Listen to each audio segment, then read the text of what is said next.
Olá, chegamos ao terceiro e último dia dessa rodada de sabatinas com os candidatos ao governo do Ceará. Foram convidados aqueles que integram partidos com representatividade no Congresso Nacional e, por ordem de sorteio, feito na presença de representantes dos partidos. Nós já recebemos Eumano de Freitas, do PT, Vera Lúcia, do Partido Novo e hoje Ciro Gomes, do PSDB. Candidato, seja muito bem-vindo ao nosso podcast Eleições 2026. Muito obrigado, Bianca. É um prazer muito grande estar com vocês aqui no Grupo Cidade. Fiz um pequeno perfil do senhor. Advogado, professor, prefeito de Fortaleza, governador do Ceará, deputado federal, ministro da Fazenda e ministro da Integração Nacional, 4 vezes candidato à presidência da República. Quero começar perguntando, é difícil governar o Ceará? É muito difícil, não é? Porque você tem um estado que é uma geografia hostil, um clima hostil, e nós somos a região demográfica mais densa de todo o semiárido do mundo. Na verdade, o cearense só está aqui porque nós somos uma raça muito especial, um povo muito especial. E essa missão é facilitada por isso. Então vamos no concreto. Você tinha mortalidade infantil no Ceará de 142 por cada 1.000 nascimentos vivos. As crianças morriam antes de completar o primeiro ano de vida. Parecia ser uma fatalidade da nossa pobreza. Quando o Tasso começou, nós somos do mesmo movimento, nós acabamos ganhando o Prêmio Mundial de Combate à Mortalidade Infantil. Derrubamos a mortalidade, por quê? Porque a pobreza impunha como causa dessa mortalidade infantil, tinha soluções. Como é que você achou essas soluções? Inteligência, inovação e uma grande rebeldia contra as coisas erradas. Essa é a chave para a gente mudar o Ceará. Hoje está melhor. Porque esse chão hostil, que é um afloramento de pedra praticamente, 80% do nosso chão, hoje você trata com as tecnologias de manejo de solo. Nós já temos um agronegócio impressionantemente evoluído. Eu fui ver, já gravei, vai aparecer na televisão, quero mostrar isso para o cearense, pela iniciativa privada, soja, plantando soja aqui no Apodi. Mas lá está arriscada as adutoras explodirem porque estão sem manutenção. E é uma coisa absurda que revela essa dissintonia da governança do Estado do Ceará com os desafios nossos presentes. Depois você tem a possibilidade de energia. No passado, a única energia que se conhecia no Brasil era a hidroelétrica. Ora, nós não tínhamos nenhum quilômetro de rio perene, que dirá uma garganta para fazer uma hidroelétrica. Só que hoje nós temos aquilo que era fatal para nós, sol e vento, hoje nos permitem ser protagonistas globais em matéria de produção de energia limpa. Energia solar, energia eólica e tal. As primeiras torres eu trouxe da Alemanha como experimento, ainda estão lá no Mucuripe. Então, veja bem, tem um problema? Tem. É difícil? É. Mas se você sair da mesmice, sair e juntar as pessoas e tentar inovar no olhar das questões, funciona. Mais difícil quando o senhor governou a primeira vez ou numa possível segunda gestão, agora já a partir de 2027? Agora vai ser mais difícil, porque esculhambaram demais, se você me permitir a expressão popularesca, eu gosto de me expressar, às vezes as pessoas acham que eu sou mal criado, mas não é. É porque eu venho da escola pública, a maior parte da minha vida, no interior do Ceará, fui educado, e eu quero que as pessoas entendam o que eu estou falando. Então veja, facção criminosa, isso não existia. Eu era governador, o Eumano falou que tinha em 93, eu nunca ouvi falar na vida e eu não pensei jamais que o governador estava mentindo. Mas, enfim, na verdade aconteceu, fui examinar, um faccionado do Rio de Janeiro veio aqui fazer um assalto e a polícia prendeu. Em 93. Em 93. Então prendeu, não tinha facção criminosa no Ceará. Hoje eles deixaram ir longe demais, as facções criminosas entraram na política. Você tem o famoso caso do Bebeto do Choró, que está um inquérito andando que teria financiado com dinheiro de facção e dinheiro de emendas parlamentares 34 prefeitos, inclusive o de Fortaleza. Olha que constrangimento para você ir atrás, porque não adianta enfrentar a facção pegando os bagrinhos. Assim, no dia que a facção do Rio de Janeiro, o Comando Vermelho, dominou Fortaleza, eles soltaram um foguetório para desmoralizar mesmo. Naquela noite o Eumano anunciou com muito orgulho que tinha mandado prender 100 pessoas. Eu fui acompanhar. No dia seguinte, todos os 100 foram soltos, porque ninguém era relevante, membro de nada. Foram todos fichados como facção, era tudo garoto que receberam 10, 20, 30 reais para soltar foguete, enquanto os chefões da milícia. Hoje, em Forquilha, que é um município do Ceará, perto de Sobral, os faccionados anunciaram a proibição da militância política, da campanha política, para você ver onde é que nós chegamos. Ao invés de ir atrás com inteligência para localizar coisas, fizeram uma carreata de carros com sirene ligada e com um batalhão de gente para produzir imagem, para sair na televisão, e não se prende faccionado assim. Por isso que eu estou propondo. Então, a primeira grave dificuldade é extirpar da vida cearense, não é, as facções criminosas e o crime organizado, começando por essa infiltração na política e pela lavagem de dinheiro, que não é trivial. Eu estou chamando toda a melhor inteligência, tecnologia. Ainda ontem eu fiz uma reunião sofisticada, eu dou estou com muita esperança, porque o que eu vi, as simulações que eu vi, vai funcionar. Você territorializa, você tem uma série de questões de inteligência artificial associadas aos mecanismos de investigação modernos e científicos. Enfim, eu vou gradualmente vou vendo o que é que eu posso anunciar para não espantar a mosca, né, da bandidagem. Mas eu estou animado de que é possível. A outra grande questão é que o Ceará está numa decadência. Bianca, me perdoe lhe dizer, mas eu gosto de sustentar com números, e esse deve ser o tema que nós vamos discutir. Vamos lá, sob o ponto de vista social, o Ceará, 6 anos atrás, quando este modelo do Camilo e do Elmano se implantou, o Ceará estava no 15º lugar do Brasil, entre os 27 estados brasileiros, em renda domiciliar per capita. O que é isso? É quanto dinheiro entra na casa de uma família e quantas bocas tem para comer.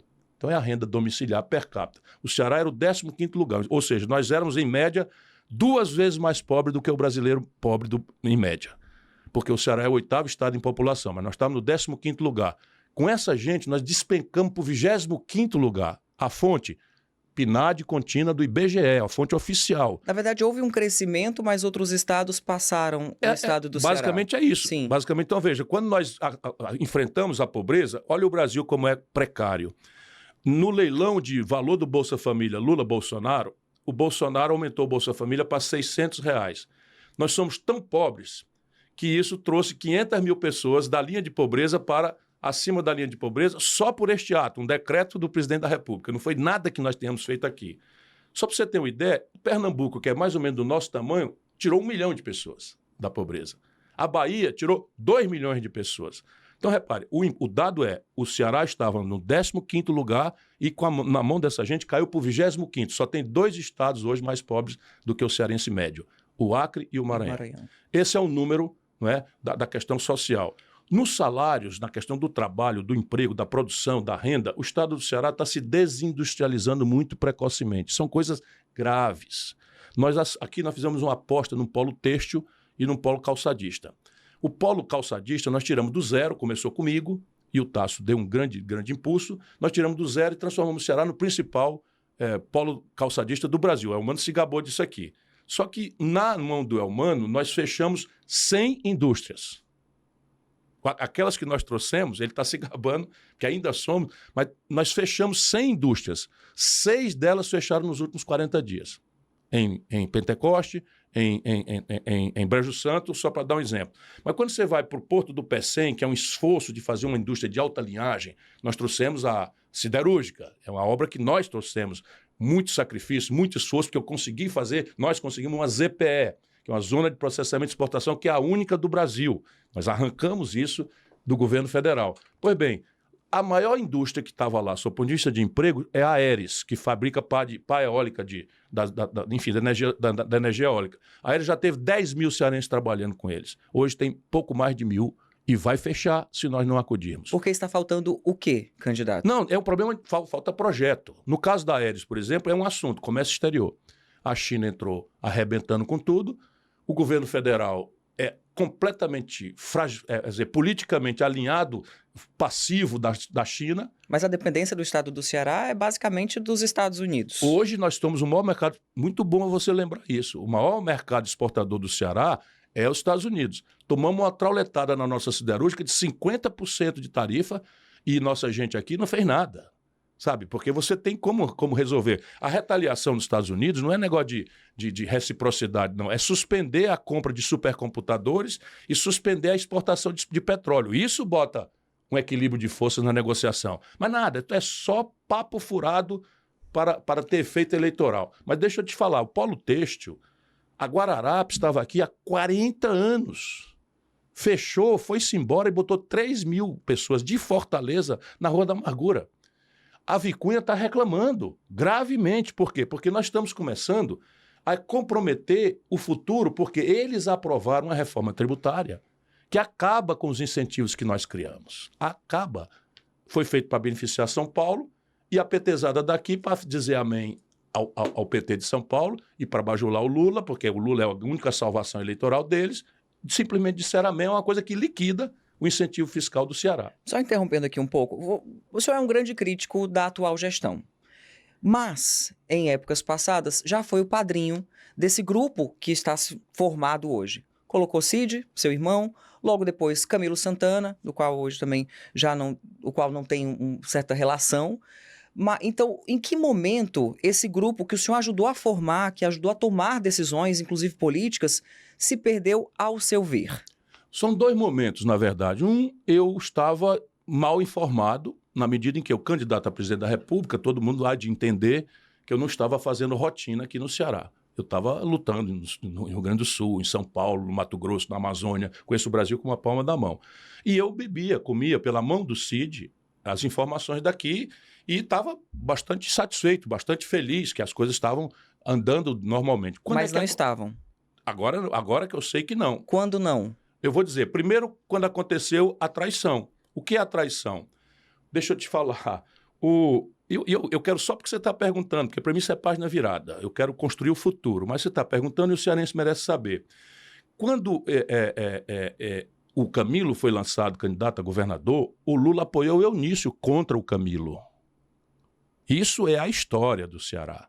E eu, Ciro Gomes, assumi o protagonismo de defender o Camilo contra o apoio que o Lula estava fazendo ao Eunício. Herdei 86 processos do Eunício Oliveira, todos porque estava defendendo o Camilo Santana. Na sequência, o Camilo Santana, o Lula conhece como é que funciona esse tipo de caráter, ofereceu um cargo para ele e ele simplesmente me deixou na rua falando só. É isso. Então, assim, traiu a Isolda. Não, peraí, calma, a história não é essa. A história básica, só para marcar uma data bem honesta e humilde, a história é a seguinte: nós tínhamos um acordo que o Camilo, pelo PT, governaria 8 anos e, na sequência, apoiaria um candidato do PDT. Candidato esse que deveria ser escolhido numa dinâmica do PDT e não nomeado de fora para dentro. Como foi que eu resolvi fazer, como fiz lá atrás com ele próprio Camilo? Peguei todo mundo que pretendia ser candidato e botamos para discutir durante 1 ano. Tudo isso está nos arquivos. A internet hoje permite você recuperar. 1 ano nós fomos para o interior, fizemos seminário discutindo o que é que está certo, o que é que está errado, como é que a gente pode melhorar, etc, etc.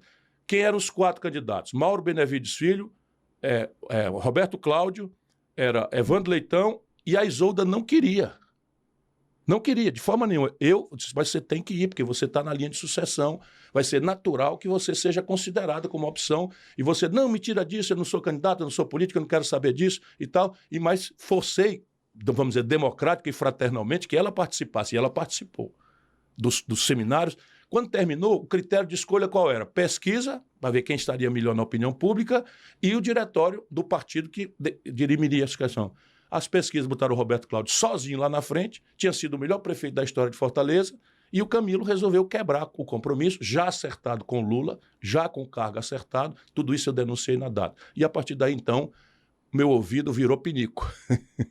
Todo aquilo que era a minha ilusão, de sei o quê. Daí ele dizia, falou que eu era o melhor governador. Eu falei mesmo, do fundo do meu coração, não estou arrependido não, porque era o que eu achava de verdade. Depois é que eu vi que eu tinha criado um monstro. Daí para diante piorou muito. O símbolo mais eloquente para mim, Bianca, é o Camilo ter tido a coragem de forçar o Elmano ter tido o despudor, o descuido de privatizar a Secretaria de Cultura, entregando quase 500 milhões de reais para o Tiago Santana, irmão do Camilo Santana. Aplicar isso, Deus sabe como. No Mirante, que é um instituto privado, que ele controla, e se você entrar no portal da transparência, você não tem a menor ideia por onde é que quase R$500 bilhão entregues assim, sem licitação, sem nada, na mão do irmão dele. Bota a mulher no tribunal, o pai tem uma secretaria na prefeitura, percebe? Virou um monstro, dono do Estado. Fora um monte de coisas que ainda vou esclarecer, porque eu estou apurando, sabe, de conexões constrangedoras de um advogado chamado Alcimor, não é que frequenta lá o Ministério e que frequenta aqui os interesses da CAGES e que frequenta ações de demanda de precatórios. Olha, coisa de arrepiar um frade de pedra. Mas vamos falar de futuro, então. Já que essa é a página virada, segundo o senhor, vamos falar de segurança pública um pouco mais, que é a grande dor hoje do estado do Ceará. Quando o seu projeto, caso o senhor seja eleito, começará a surtir efeito nas ruas, para que o cearense sinta que algo está mudando aqui no nosso estado? Em 90 dias haverá exemplos que criarão emulação, estímulo para todo mundo perder o medo e a descrença. Em tão pouco tempo dá? Dá, mas é porque eu vou te explicar. Eu vou fatiar o problema. Porque a senhora diz, vai resolver o problema? Não é possível, não seria sério dizer isso para uma gente tão sofrida. Mas veja bem, em Santana do Acaraú, ontem, uma faccionada, mulher, inclusive, que é raro, né? Normalmente as facções são um fenômeno masculino, isso tem a ver com o projeto que eu estou fazendo, porque nós vamos precisar muito das mulheres, das avós, das mães, das namoradas, das noivas, porque elas estão vendo seus parceiros, filhos, netos, se precipitando para morrer e elas podem ajudar muito, enfim, isso está tudo sendo montado. Mas vamos lá, a questão do tempo, porque a inconfiabilidade hoje do povo é total, porque faz 15 anos que eles estão vivendo esse sofrimento e ninguém fez nada. Então fica naquela... O próprio Elmano vem dizer assim, nem isso é um problema nacional. Aí todo mundo, claro que é um problema nacional, mas em São Paulo é 8 por 100 mil habitantes a morte. Aqui chegou a 42 na mão deles. Nós somos o primeiro, segundo, terceiro lugar. Então aqui a impunidade é geral. Só se esclarece no Ceará 27 de cada 100 assassinatos. Só 27 de cada 100 assassinatos são esclarecidos no atual governo. 5 de cada 100 roubos. O cara bota quando para tomar sua joia, o seu relógio, seu celular, bota um revólver aqui, você registra o BO, só 5 em cada 100 são esclarecidos. Então aqui o crime compensa. Por quê? Por que eles não fazem isso? É só incompetência? Não.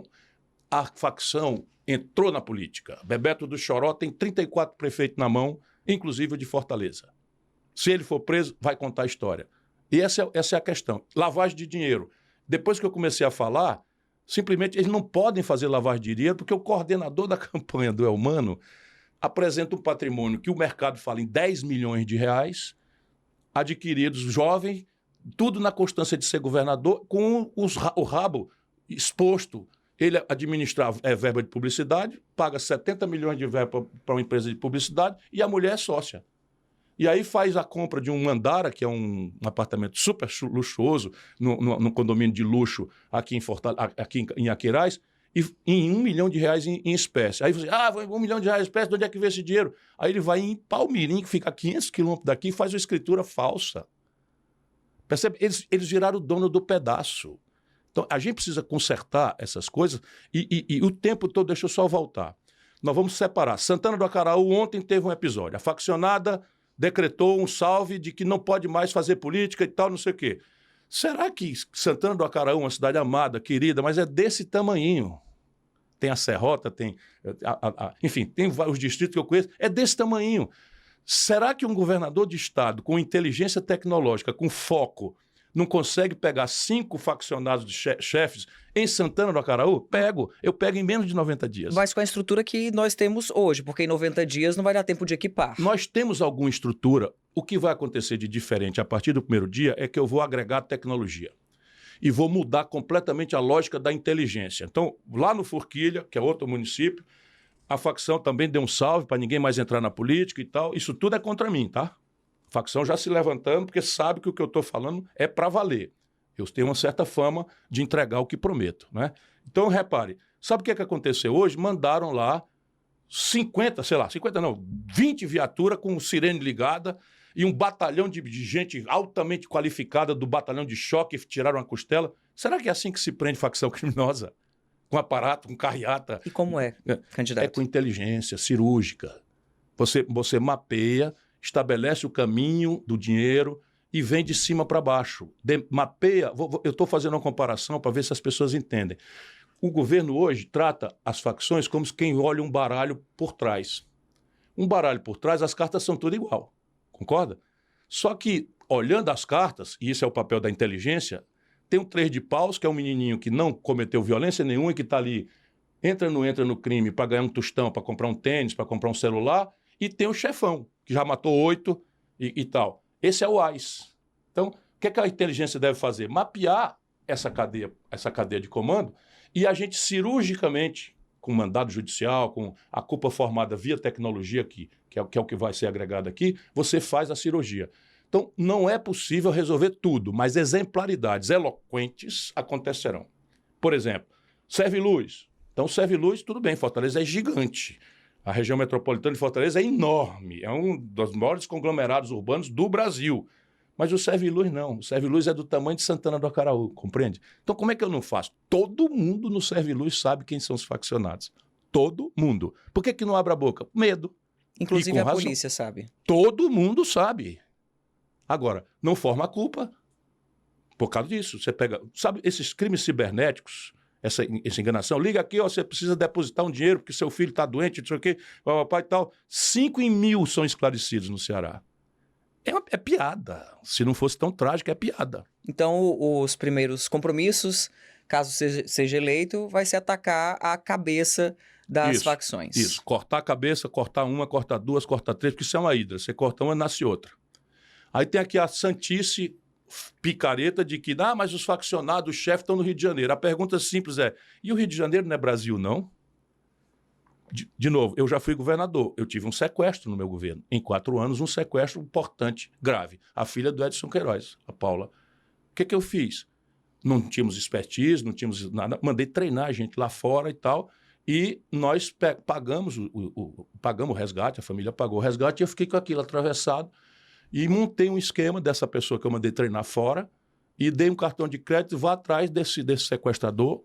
Você tem a faculdade de fazer o que você quiser. Um belo dia ele me liga. Diz, olha, eu estou com um homem aqui no Rio de Janeiro. E eu disse, tem condição de fazer? Tem. Passa a algema e leva para o hangar da Lida e traz. E nós fizemos isso. Pegamos o cabo lá, passamos a algema e trouxemos. E ele morreu aqui, no presídio. Pagou caro. Não morreu porque matamos, não. Morreu porque de morte morrida. Mas veio preso aqui. Então você não vai buscar. E por que você não pede ao presidente da República? Por que não pede ao presidente da República? Se você já sabe, e infelizmente é mentira, se você sabe quem é o faccionado e que ele está no Rio de Janeiro, como o Elmano disse no debate comigo, eu fiquei assustado. Como eu não quero desmoralizar ninguém, não é? Eu não disse nada. Mas assim, era de se perguntar, caramba, por que tu não ligou para o presidente da República e pede um reforço e manda pegar esse cabra lá, vivo ou morto? Percebe? Se o cabra é o AIS da facção, mas não é tudo papo furado. Vamos passar para outro assunto que também é uma dor e uma emergência aqui do nosso estado do Ceará, que é a saúde. O seu plano reconhece avanços importantes, né? Tem a rede de hospitais regionais, as estruturas, elas já estão erguidas. Mas o problema da saúde do Ceará hoje é a falta de recursos e também, às vezes, a falta de gestão. O que o senhor priorizaria nessa questão? Faria o que primeiro? Veja, primeiro é uma emergência, literalmente, para salvar vidas. Você tem hoje 63 mil, 65 mil cearenses numa fila de regulação, em que a regulação foi transformada numa ferramenta que nem nos anos 70 de clientelismo político. Então você pega agora o coordenador da campanha do Elmano, desculpa, isso aqui é um debate, as pessoas precisam saber disso. Tem uma fila, tem gente há 3 anos esperando a cirurgia, há 3 anos esperando um exame com um especialista, e simplesmente o coordenador da campanha do Elmano atravessou a fila e botou a irmã para fazer uma cirurgia estética em 12 dias, entre o dia que ela entrou e o dia que foi regulada. Mas isso é só um exemplo muito poderosamente caricato, porque está desse jeito o Ceará inteiro. Apenas transparência conseguiria resolver esse problema da fila, dessa espera de mais do que transparência, pessoas. Você tem que colocar ali um comitê sanitário, um comitê médico, para fazer uma hierarquia diferente de entrou hoje, entrou amanhã, então quem vai primeiro é quem entrou ontem, quem vai depois é quem entrou amanhã. Não é assim que se faz. Ontem eu gravei com uma senhora que procurou a gente e nós gravamos. E ela simplesmente perdeu a mãe, porque a mãe começou a sentir falta de ar, foi numa UPA, o sistema, portanto, estava aberto, a UPA recebeu, foi uma UPA que eu fiz, como secretário de Saúde do Ceará, no Conjunto do Ceará, o médico foi pronto, o clínico da UPA, disse, olha, a senhora está com o coração inchado e a senhora precisa um cardiologista. Pronto, caiu a desgraça dela, entrou na fila e morreu. O senhor é favorável à junção com a iniciativa privada para esses casos mais... Claro. Urgentes. Vai ser assim que eu vou resolver. Então, eu já fiz também. Eu já fiz, quando eu fui secretário de saúde, o CID me encarregou de limpar, de resolver o problema do piscinão, que eles chamam, que são aqueles leitos de corredor chocantes no HGF. E como é que eu fiz? Eu simplesmente peguei toda... E é o que eu vou fazer agora. Na verdade, não estou querendo falar do passado, falar do futuro. Mas eu apenas quero dizer que eu sei fazer e posso garantir que faço. Como é que você faz? Hoje você tem no Ceará, sabe... dezenas de, quer dizer, milhares, chega a milhares de leitos hospitalares ociosos. Não só 24 horas, como à noite. Então você pega um hospital como São Mateus, o hospital, todos mudaram de nome, que estão sendo comprados pelo plano de saúde, mas o Monte Clínico e tal, eles têm uma certa rotatividade, mas tem ali 10, 15, 20, 30% dos leitos vazios. Vazios. À noite não tem, porque são pacientes eletivos e tal. Aí você tem o Fernandes Távora. Aí você tem o Batista, o Hospital Batista, só para dar alguns exemplos dos que eu já fiz. Então você equipa essas coisas, na época eu tive que fazer leito de UTI, porque você não pode fazer cirurgia se não tiver retaguarda, e você compra deles com uma espécie, eu vou criar o SUS Ceará. Então, o que é o SUS Ceará? O SUS Ceará é a superação de uma grande coisa errada que o governo federal está fazendo no Brasil por interdição ideológica, petista. O que é? A rede pública estatal não tem condição de atender todo mundo. Essa é a sua pergunta. Mas a rede conveniada, ela é remunerada por procedimento. E o que é que faz o governo? Congelou o preço dos procedimentos.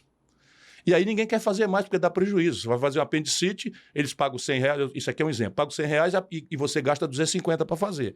Mas não é muito mais do que 250, percebe? Então, o que é que eu vou fazer? Como você vai ganhar em escala, como já outra vez eu fiz, eu vou comprar esses leitos ociosos todos e fazer um mutirão com a hierarquia de todas as urgências na frente para a gente resolver o problema. Me choca, pela minha história pessoal, sabe, câncer no seio, câncer de útero das mulheres. A minha ex-mulher teve um câncer no seio, graças a nós, assim, a educação que a gente pôde ter, ela fazia a prevenção. E achou o nódulo precocemente, rapidamente extirpou, fez a quimioterapia e está curada. Se você não fizer isso a tempo, vai morrer. Compreende? Eu não admito conviver com uma coisa dessa sob minha responsabilidade. Então essa é a primeira tarefa. Mas em ato contínuo, haverá um choque de gestão na rede de saúde. O Ceará é o 12º estado do Brasil em transferência per capita do governo federal para nós. Então fica aqui uma bajulação infernal do Lula, para fins de explorar, enfim, a popularidade do Lula eleitoralmente, mas aquilo que interessa para o povo do Ceará não tem patrocínio. Estou dizendo de novo, o Ceará é o 8º estado do Brasil em população, mas o governo federal é o 12º lugar, o Ceará, em dinheiro por cabeça. E devia ser o 8º, se for só cabeça por cabeça, mas como nós somos muito mais pobres e crescemos muito a rede do Estado, nós temos a 8ª maior rede do Estado do Brasil. Então, nós temos que ter, no mínimo, esse per capita. Enquanto isso, nós estamos jogando dinheiro fora. Eu digo para você porque eu conheço o ramo bem de pertinho. Nós temos um negócio que foi criado pelo Tasso que foi completamente deformado e corrompido, chamado de SGH, que é a ideia de uma instituição de natureza privada, porém sob controle do Estado, que faz a gestão dos hospitais. Contrata pessoal, demite pessoal, compra equipamentos, enfim, aluga, enfim, tudo isso. Pois bem, sabe quanto o Estado está passando para o ISGH? 2 bilhões de reais por ano. E a saúde que dá de volta não chega nem perto do que se pode fazer com 2 bilhões de reais. Por quê? Porque a roubalheira e a ineficiência é absoluta. De onde é que vem a ineficiência e a roubalheira? Loteamento político. Então, eu estou falando como exemplo, o Hospital Regional do Cariri tem 250 leitos, 250 milhões. Tem 250 milhões de reais é o custeio dele anual. Botaram para governar um cabo eleitoral com o cunhado do Camilo Santana para administrar. Aí você vai mergulhando para entender como é que pode. Os 3 hospitais de Barbalha de alta complexidade têm mais leito do que o Regional do Cariri e custa quase metade. Quase metade, sendo um hospital de muito mais sofisticação e de muito mais resolutividade. Por que a diferença? Pegamos lá, leito de UTI. Se você se interna a hotelaria do hotel, do hospital, é R$300 diária, R$400 a diária. Se você vai para a UTI, é R$2.000, R$3.000 a diária. Então, o que eles estão fazendo? Contabilizando internação falsa de UTI para ganhar dinheiro. Alguém ganhando dinheiro. O senhor acredita que só contornando essa questão da máquina, que segundo o senhor está inchada hoje, já vai ter recurso suficiente para tocar todos esses projetos que o senhor quer fazer? Sim, meus projetos só serão anunciados na medida em que eu antes calculei de onde vem o dinheiro. Isso aí não tem a menor dúvida. Para a educação, nós temos hoje bons índices da educação aqui no estado do Ceará, temos um ex-governador que foi durante muito tempo ministro da Educação, isso talvez tenha ajudado o Estado também a despontar, principalmente nas séries iniciais, mas ainda um déficit ali nas séries medianas e as finais, ensino fundamental e médio. Quais são os seus planos para contornar especialmente esse trecho do ensino aqui no Estado? O Estado está retrocedendo, certo? Temos números razoáveis, ainda temos, mas está retrocedendo. Só para você ter uma ideia, na rede, no IDEB do ensino médio, o Piauí passou o Ceará.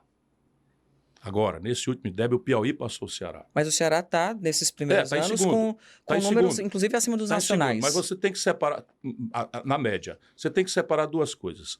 O ensino fundamental, que é tarefa institucional dos municípios. Então, aqui você teve o Ivo Gomes, que está me ajudando, é quem imaginou o que fazer. O primeiro experimento em Sobral foi manualizado, então a alfabetização no tempo certo, essas coisas, e a premiação para o conjunto da comunidade escolar pelo desempenho avaliado aluno a aluno e tal. Isto está sob um grave risco. Por quê? Porque este salto foi dado por uma agregação de recursos adicionais vinculados ao desenvolvimento da escola. Isso estou falando dos municípios. Com essa reforma tributária que eles fizeram, este recurso estará comprometido em boa parte. Então, atenção, municípios cearenses, é preciso que a gente já comece a pensar, porque haverá um grave desfinanciamento. Como é que funcionava? O ICMS administrado pelo Estado é dividido para os municípios na proporção das populações e do valor adicionado pela evolução da economia. O CID acrescentou, por ideia do Ivo, acrescentou o desempenho escolar. Então, aquele prefeito que caísse em campo para melhorar o desempenho escolar, recebe mais dinheiro. Esta fração que causou este movimento, que deu grandes prêmios ao Ceará e está regredindo, está sob ameaça grave e nós podemos ter retrocesso se a gente não achar uma equação nova que eu já estou tratando de pensar junto com essas pessoas que me ajudam. A outra parte, o Estado está muito ruim.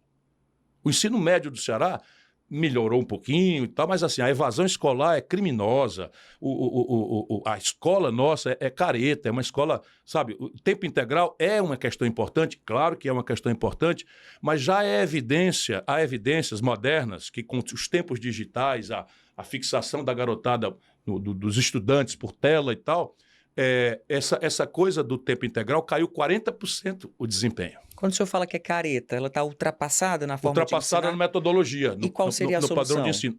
Uma revolução digital. Eu vou fazer isso.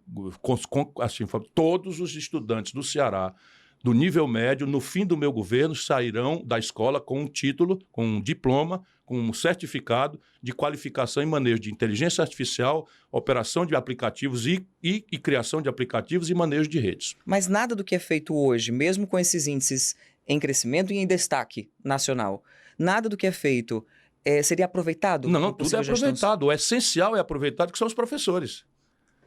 Mas veja, o que aconteceu no Ceará? A lógica do magistério tem que ser uma lógica de mérito. Concurso público que qualifique o professor, que faça com que ele tenha prêmios pela sua qualificação, pelo seu retreinamento. No Ceará, Bianca, é uma vergonha. No Ceará, 2/3 dos professores estão com contrato temporário. Uma relação de trabalho precarizada, sem nenhum estímulo, nem estabilidade no fluxo de carreira. Percebe? São coisas graves. Assim, você não adianta fazer propaganda de uma coisa... De salários que foram acrescidos ao longo dessa última gestão. O salário começa razoável, R$7.000, começa razoável. Tem uma lei federal, né, que tem o piso Então, tudo bem. Eu vou dizer de novo, o que vamos aproveitar é o tesouro que nós temos, os professores.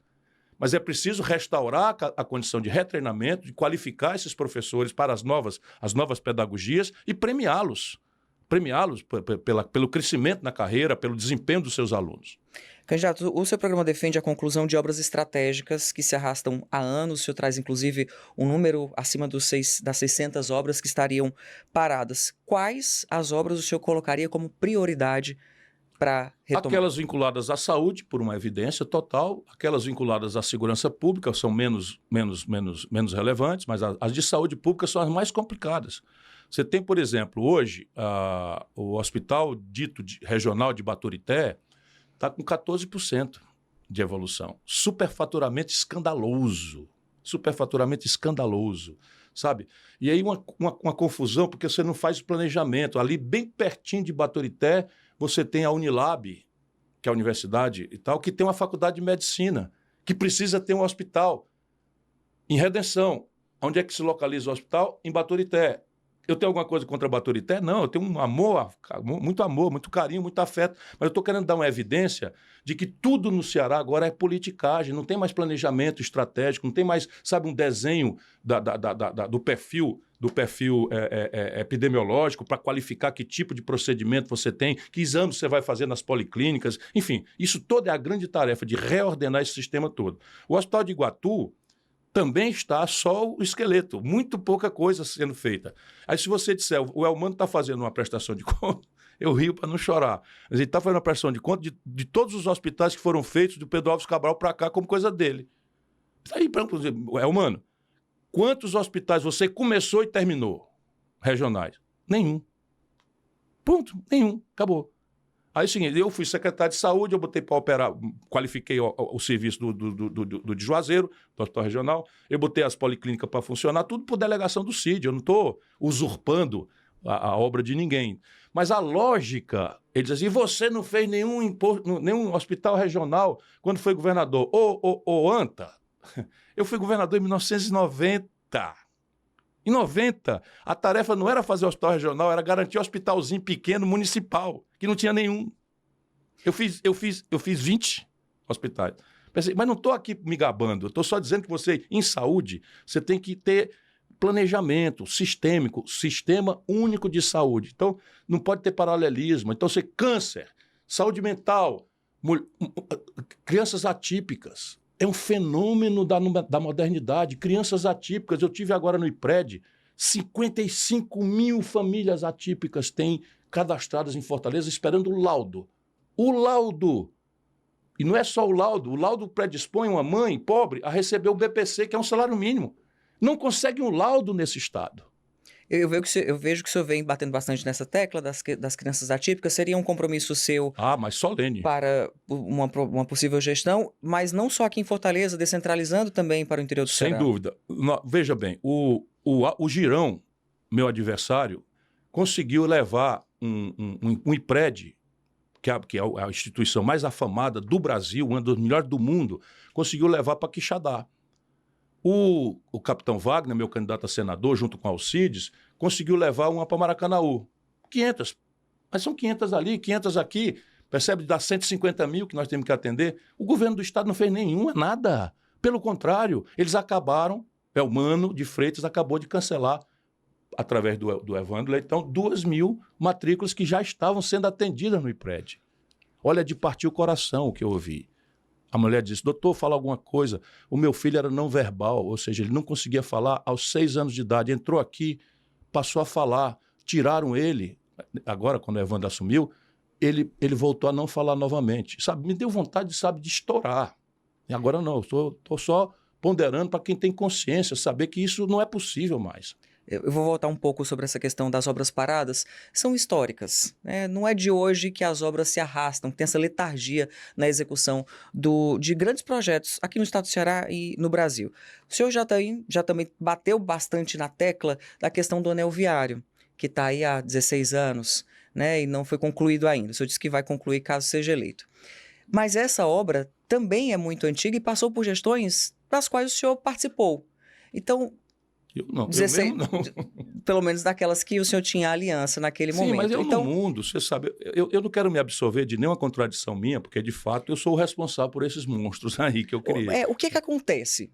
O que acontece para que isso não desenvolva obras tão importantes para o nosso estado? Eu vou te dizer, é porque nós não temos mais nenhuma seriedade na administração pública do Ceará e do Brasil também. Hoje o Brasil não tem mais planejamento para nada estratégico. E o Ceará, então, nem tem planejamento mais nada. O Elmano não terminou 654 obras pelo relatório do TCU e está lançando ordem de serviço hoje, para fins eleitorais. Aí o prefeito faz um convênio, a obra vale R$1 milhão, faz o convênio, o prefeito ele dá 100 mil e o prefeito começa a obra e ele não tem mais os outros 100 mil para dar, nem muito menos os 900 mil, porque eles quebraram o Estado. O déficit esse ano vai ser de 2 bilhões e 300 milhões de reais, se for cumprido o que está previsto na LDO, que o Elmano assinou. Eu desconfio que vai ser mais pelo que eu já estou vendo. Quebraram o Estado. E a ideia, então, é a seguinte, é fazer... Então, é uma tradição? Não é, não. Não é, não. Eu fiz um canal do trabalhador em 90 dias, 120 quilômetros, para não deixar a Fortaleza colapsar no abastecimento d'água. Nós arrancamos o aeroporto internacional do Pinto Martins, nós arrancamos o governo federal, nós arrancamos o Castanhão, já falei, nós arrancamos o projeto São Francisco, nós arrancamos o porto do Pecém, sabe? São coisas importantes. A Transnordestina, eu presidi a Transnordestina. E tudo isso é feito com planejamento, com orçamentação e tal. Agora não tem mais nada disso, tudo é o calendário eleitoral. Tá certo. Bom, a gente está com o tempo aqui já quase esgotado, preciso respeitar as outras entrevistas. Quero agradecê-lo pela presença aqui e desejar uma boa campanha também. Obrigado, Bianca. Agradeço pela qualidade excepcional das questões. Muito obrigada. E a você, muito obrigada também pela companhia. A gente volta a se encontrar em outros momentos aqui nesta campanha das eleições de 2026. Obrigado.